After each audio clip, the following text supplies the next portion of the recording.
Welcome to the Move IQ podcast. Now today we are in Oxford at the Propertymark conference to catch up with local sales and letting agents to find out what is happening in the housing market. Now these are the people who are working in the industry every single day, so can offer a unique perspective. And as it's a new location, there will be new insights. Should we go and find out what's going on?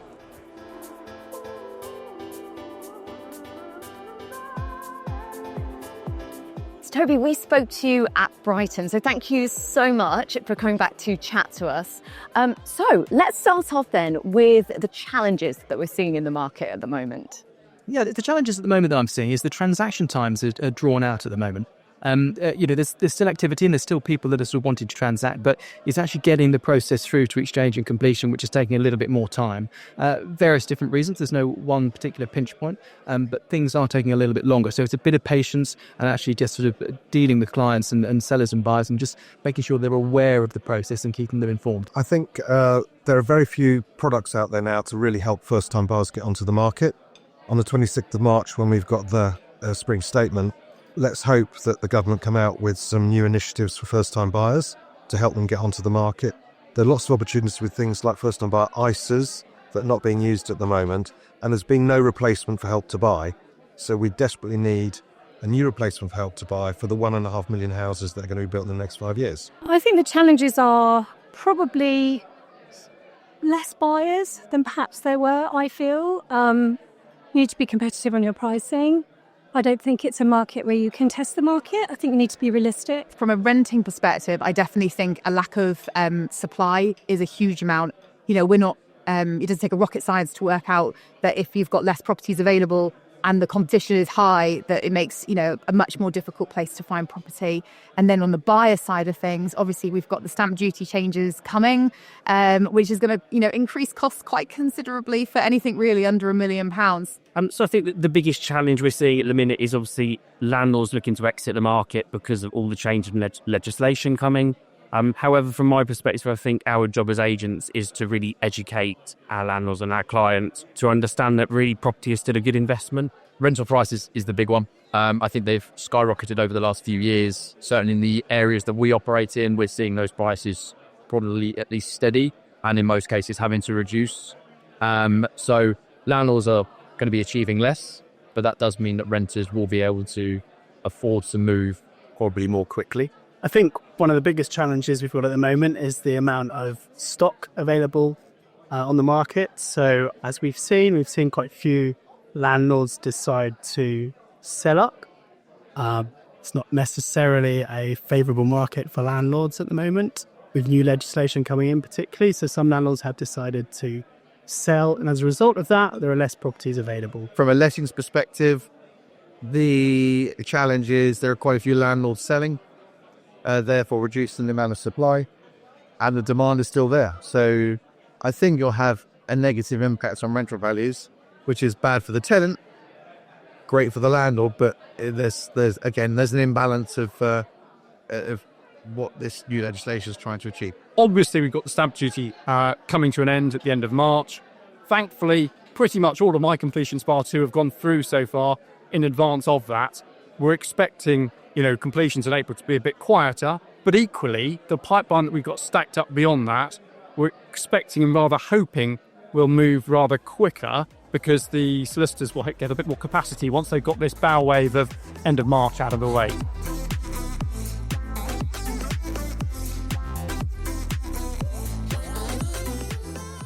Great, and we are heading into the spring market now.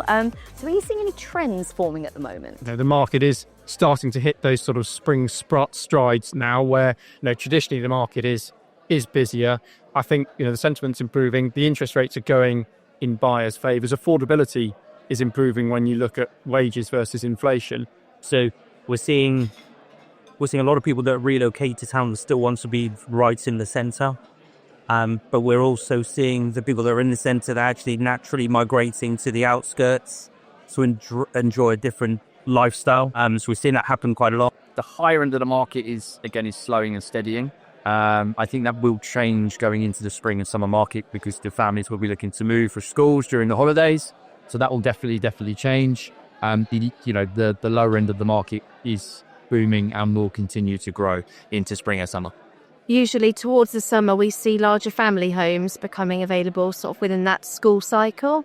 But we're quite lucky in South Oxfordshire that we've always got quite a good supply of tenants coming through. They're fairly consistent, but I'm finding a lot of buyers at the moment are really into walking distance. They want to be able to walk to amenities. They want to walk to Reading train station.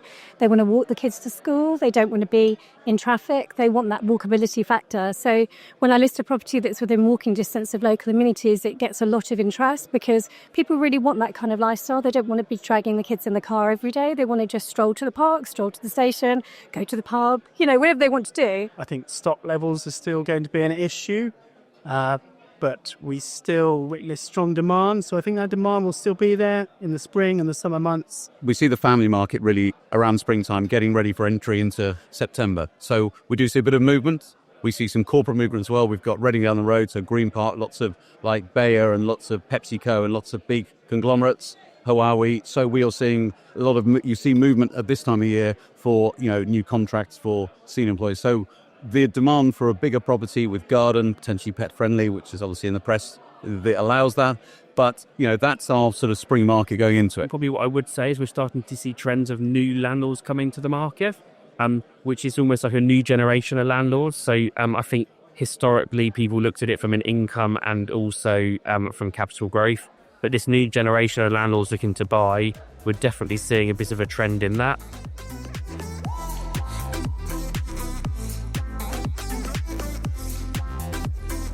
For anyone who is looking at selling or buying, do you have any tips when it comes to how they can be best prepared? I think my key is with my clients is always getting that information up front, whether it's all the paperwork from when you bought it, any extensions or paperwork that you've done with works there, gas boiler checks, things like that, all the paperwork that you have connected to that property. Make sure you've got it all together so it's ready to go, and get your solicitor instructed and make sure that they've got all that paperwork. So when you do find that buyer, then you're ahead of the game. I would look at the property from the point of view of those who's going to rent it. What is it that they're looking for? And sometimes it needs a makeover. We accept that our kitchen may be 15 years old. But a tenant, they look at what else is out there. They see something modern and crisp, and that's what they want. That's what they expect. Pack early. Don't leave it to the last minute. I could have given you something really, boring and real market insights there. But let's be honest, the most stressful part is actually packing those boxes and getting them sorted. So my advice is book your removals early and start packing early. So it's something that's been discussed on stage here today, actually. But it's one of the first things we say to people. We put them on the spot and say, thank you for inviting me to come and give you some advice about moving home. How long do you think that's going to take? And invariably they come up with the sort of figure that Claire was just talking about, something maybe 8 weeks or whatever. The average time taken from agreeing a sale, never mind how long that bit takes, but from agreeing a sale to completion, is more like 4 months. And, very rarely do, their expectations meet with reality. So for the sellers, what I would suggest, get your paperwork ready. Get your paperwork ready early because it's too late to start looking for all the paperwork once you've got the buyer, because you just unnecessarily delay the transaction by getting everything together. Just be really honest about your situation. Often we sort of speak to tenants, we get all the information from them, and then when we get to the application process, things start to come to light that they weren't perhaps truthful about what's at the start, which can delay the process, and then we have to have awkward conversations later on. And I think we're in a better position to help people if we have all the information to hand up front. Make sure you check your tenancy agreement, because some people get very much confused about what's periodic to what's a fixed rate, what's a break clause. So really get yourself ready for a date that you can move and be available, because there's nothing worse than a landlord agrees a date and then you come back and that has to change because you haven't checked your notice period of where you are. So that'd be my sort of top tips. Get your house looking great, freshen it up, declutter. So many people need to declutter, and mow the lawn. Amazing. Thank you so much.